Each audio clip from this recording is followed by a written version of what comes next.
Mummy, I want to be a pirate, Mummy. Meh.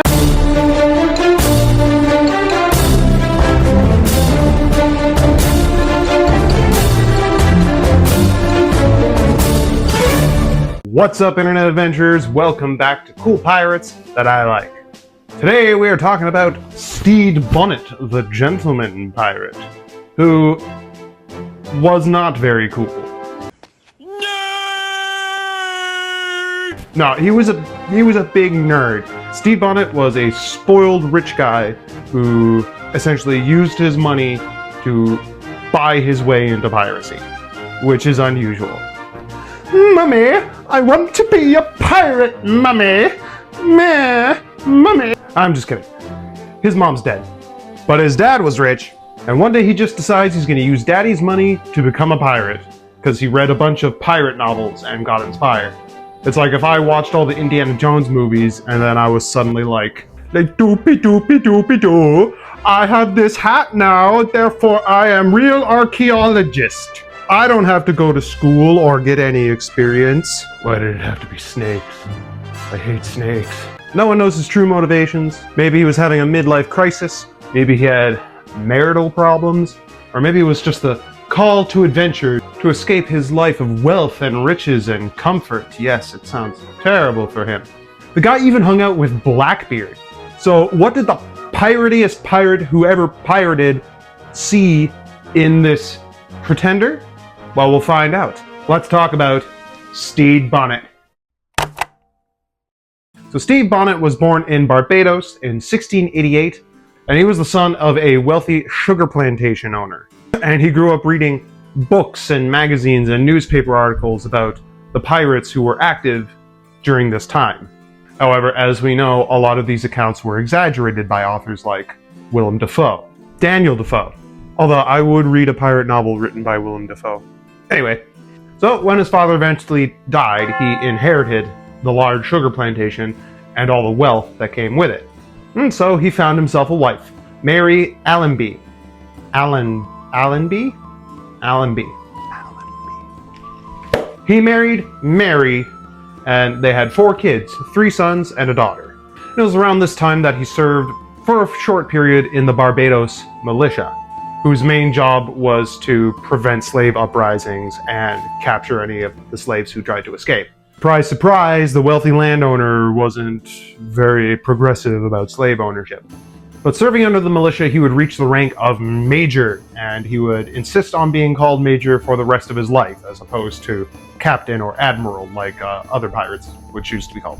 Eventually, he retired from the militia to manage his plantation, and this is where he started to get bored.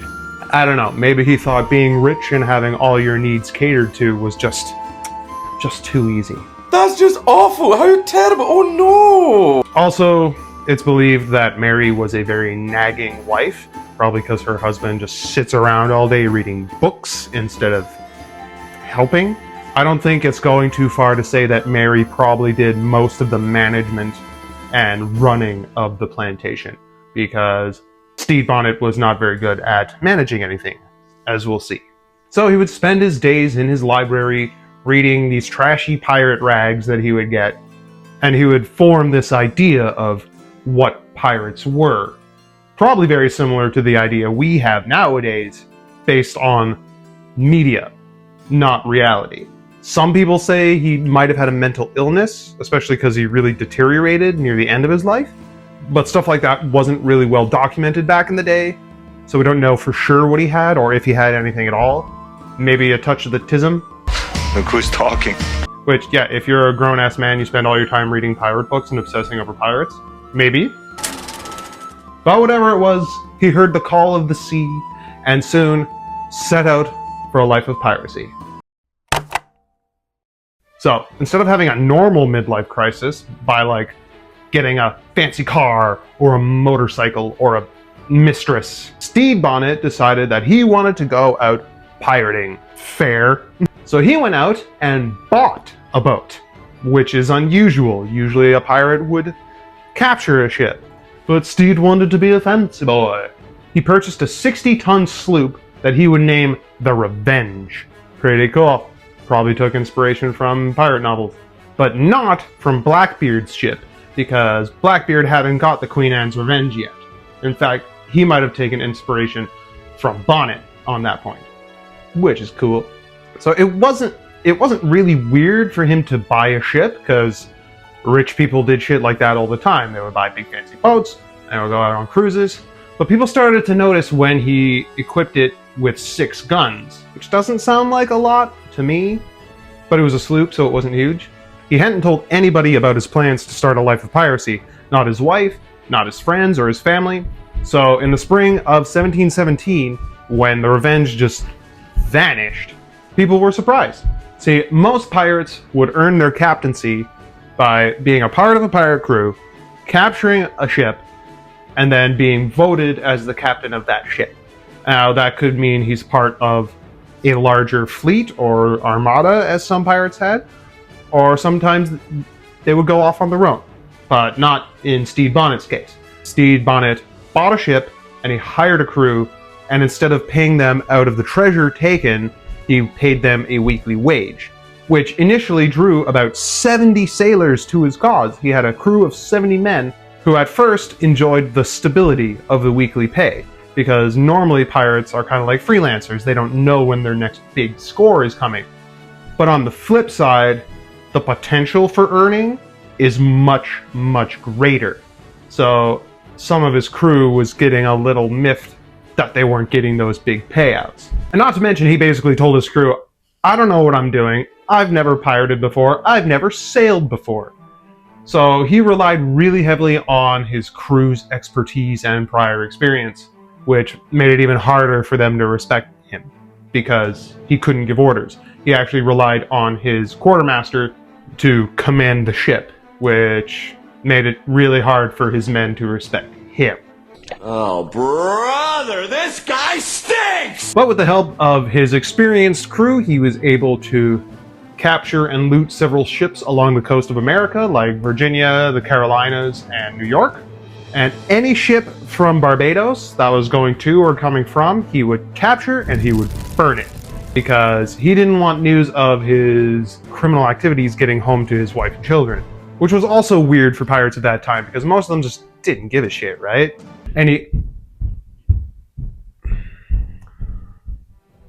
Any crew that was aboard those ships were either forced, which is like being press ganged, you're forced to join the crew, or they were killed, because secrets gotta stay secret, right? Now, funnily enough, Stede Bonnet was one of the only pirates we know of who actually made people walk the plank.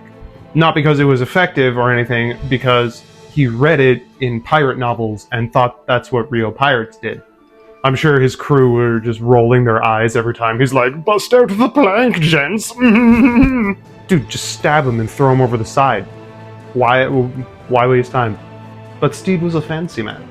So, after a little while, the Revenge was taking some damage, so they captured a Barbadian sloop and basically stripped it for parts. They used the timber and the sails to repair the Revenge, and added the sloop's 6 guns to his own, making 12 guns, which sounds like a decent amount of guns. In August of 1717, he set sail for Nassau, the pirate port. But on the way there, he ran into a Spanish man-of-war. Big shit, lots of guns. And the Revenge barely survived. He managed to escape and get to Nassau, but half his crew was dead, and the ship was messed up, just destroyed. So the Revenge limped into Nassau port, and it's here that Stede would meet a legendary pirate and his life would change forever. So in Nassau, Stede Bonnet was able to repair the Revenge and restock his crew with like legit pirates this time. And it was in Nassau that he would meet one of the most infamous and feared pirates ever, Edward Teach. You know, fucking Blackbeard, like the pirate. Now, these two men could not have been any more different. Stede Bonnet was a gentleman, very genteel, very demure and mindful. Whereas Blackbeard was rough and charismatic and aggressive and strong, and he had the respect of his crew and every other pirate in the world. So the two men seemed to get along pretty well, but it was pretty easy for Blackbeard to kind of walk all over Stede Bonnet, and he would do that. See, at this point, Blackbeard didn't really have his own ship, so he teamed up with Stede Bonnet and kind of took over the Revenge as its de facto captain. Look at me. Sure. I'm the captain now. And Stede would spend most of his time in his quarters, reading from his library and wandering the deck in his gym jams. Just imagine you're like working your ass off, scrubbing the deck, like repairing the rigging and shit, and Stede's just there. Oh, that looks really difficult, gents. Good thing I'm the captain. Which I'm sure was super helpful in earning his crew's respect. So, Blackbeard and Bonnet would sail up and down the coast of the Americas, plundering a bunch of ships, until they found the French ship La Concorde, which they would capture, and Blackbeard would rename the Queen Anne's Revenge, his famous flagship. So, not needing Stede Bonnet anymore, Blackbeard gave him the Revenge back, and they went their separate ways for a short time. Stede Bonnet sailed down to Honduras, and it was there that Stede Bonnet and his crew ran into a 400-ton merchant vessel called the Protestant Caesar. However, Stede Bonnet's not a closer. He couldn't capture the ship, and his crew was, they were done. They were done. So when they eventually ran into Blackbeard again, his whole crew just deserted. They all went over to Blackbeard. So Blackbeard took command of the Revenge again, and he gave it to one of his officers this time. And to avoid any potential dissent, Stede Bonnet was brought on board the Queen Anne's Revenge and was forced to spend his time in Blackbeard's cabin. Later reports would say that Bonnet felt like a prisoner aboard the ship and that he regretted turning to piracy and wished that he could just go home and take it all back. Sure you do. So after sailing around the Carolinas and plundering a bunch of ships, doing a bunch of piratey shit, and eventually Blackbeard decided they needed to rest and repair, so they set sail north to a place called Topsail Island. Unfortunately, just as they were arriving, the Queen Anne's Revenge ran aground and could not be recovered. So Blackbeard and Bonnet went ashore and they walked to a place called Bath, North Carolina, to meet with the governor, Charles Eden, to receive King George's pardon under his Act of Grace. Basically, any pirate who came forward and confessed would be granted amnesty if they promised to never pirate again. So, he's in the clear. Stede Bonnet can go home and resume his life, just like he said he wanted, right? Right?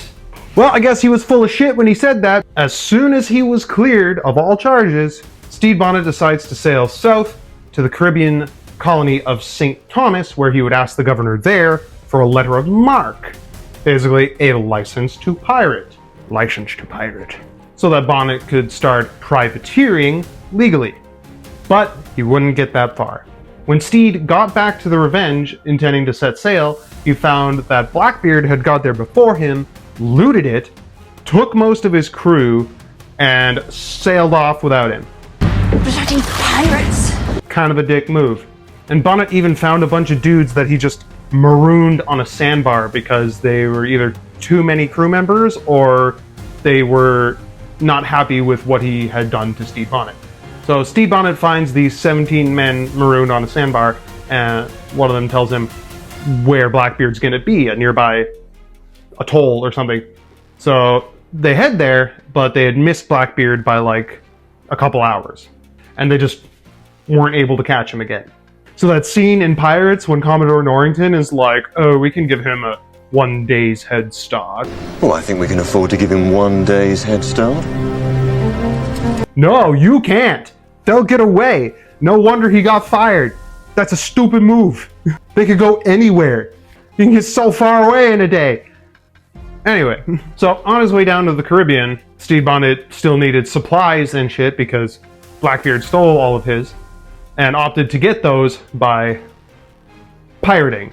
But because he had just had his name cleared and he was on his way to get a letter of marque, he didn't want to sully his real name. So he started sailing under the alias of Captain Thomas, and he renamed the Revenge the Royal James, after some deposed king or something, I think his son. because there was a whole thing about the English monarchy at that time, and some pirates supported this guy, and some were Jacobites and supported the other guy. But that's why he named it James, after some king that got deposed. So under this pseudonym, Bonnet, or Thomas, would attempt to trade with several vessels, basically holding them at gunpoint and taking their shit, but not like fully committing to the whole pirate thing. And then his crew were like, dude, you're just pirating anyway, just be a pirate. So he did. So while they were sailing around pirating, the Revenge took some damage, as it does. So they went to a place called Cape Fear River. Fucking sick name, because there was a pirate haven there where they could go and have their ship repaired. It was also like hurricane season in the southern states, so they figured they would wait that out in the relative safety of the river instead of on the open ocean, where, you know, you could die. And then one day, Bonnet came on deck and he saw 2 ships blocking them out of the river. So he sent out a couple guys in like canoes to go see what they were. And when they came back, they reported these were 2 American warships named the Henry and the Sea Nymph, and they were commanded by William Rhett. So the 2 American ships started chasing the Revenge further down the river, and they tried to like push him onto the bank, which worked because the Revenge ran aground, but so did the Henry and the Sea Nymph. So for about 5 or 6 hours, they were just stuck on the riverbank, shooting muskets over the side at each other and shit talking. With the mouth on sailors, it probably was worse than a Halo 2 lobby. It was insane. Anyway, after a few hours, the tide started to come back in, and the Henry and the Sea Nymph were able to sail again, but the Revenge remained grounded. So, Bonnet was captured.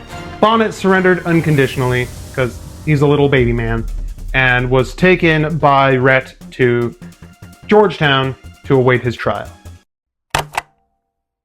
So upon his arrival in Georgetown, Stede was separated from the majority of his crew and jailed with 2 of his officers. I say jailed very loosely because they didn't have a formal prison in Georgetown. So basically he was just in some dude's house. He was like the local marshal. They just put him up in this dude's house. So after about 3 weeks of captivity, Bonnet understandably was able to escape from this dude's house with his 2 officers and 2 more men who wanted to turn pirate. So together the 5 jailbirds ran down to the docks and they stole a small boat and they sailed off. But they didn't have any supplies, so they couldn't get very far. And they pulled up to a small island to try and find supplies. Plus Bonnet now had a 700-pound bounty on his head, which I forgot to look up how much that is in modern money, but it's probably a lot. So, of course, he was very quickly recaptured and brought back to Georgetown. So, on November 8th, his whole crew was hung, except for hanged? His whole crew was executed, except for one guy who pled the king's evidence, which is basically like a plea deal. He ratted out all his boys and they gave him a pardon. Little shit. So, the judge laid down the sentence that Bonnet was to die on December 10th, 1719, but in the last month leading up to his execution, Bonnet's mental health began to deteriorate very quickly. He wrote a bunch of letters to governors and local politicians trying to plead his case, begging for amnesty. And the letters just got more and more desperate.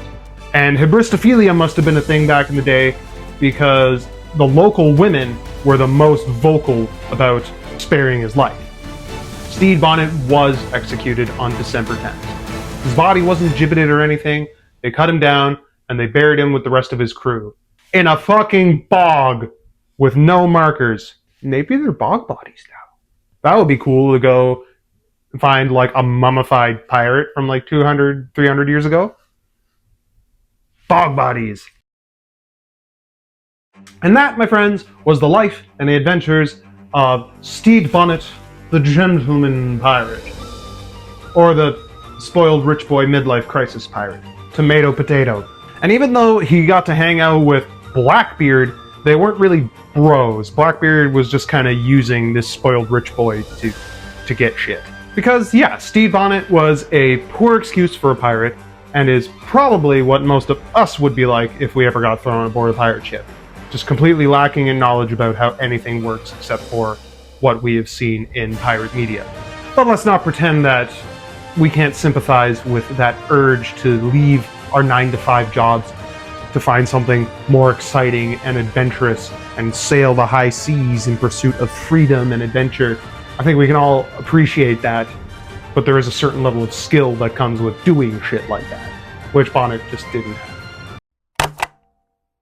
Alright, time for some bonus pirate facts. The term Jolly Roger comes from the French term Jolly Rouge, because pirates would often fly a red flag as a sign that they would show no quarter. If you saw a red flag, you were fucked. Like, you may as well fight because they're not going to let you live either way. Now, Bonnet would often fly a flag like this, which was referred to as the Death's Head flag, but he often would fly the Jolly Rouge as well. But I think it was probably his men who did most of the killing. And pirates had multiple different flags with different colors that they would use to communicate to other pirate vessels. And this is where we get the term flying the colors. It didn't just refer to the Jolly Roger, it also referred to the Jolly Rouge and a couple of other different flags that they would use to communicate different things. Remember how I said in the first episode that pirates didn't really keep parrots as pets? I mean, yeah, it wasn't often. What they did do, though, they would find large groups of parrots or other exotic animals, and they would bring them back to the rich English or the rich aristocratic folk and sell them as exotic pets. They weren't keeping them as much themselves, but they were bringing them home for fancy folk to enjoy. And finally, what are your station when the captain says, "To stations!" or "Battle station"? This was literally your spot on the boat. Every crew member had their own place in the rigging and their own place on the guns that they would take with respective needs. Like during a storm, everyone needed to be in their place in the rigging so that the captain could give orders to get the ship out of the storm quickly. During a battle, everyone needed to be at their stations so that orders could happen effectively. And that's when orders were given, besides fuck them up. Well, Internet Adventures, that's gonna do it for me. I want to thank you guys all for coming out. It does mean the world to me. If you guys like pirates and want to hear more about pirates, subscribe to the channel. If you have a particular pirate you want me to talk about, you can drop that in the comments down below. I'm thinking I might do a Henry Avery next. Anyway, guys, I hope you all enjoy the rest of your day. Thanks for coming out, and stay safe till next time.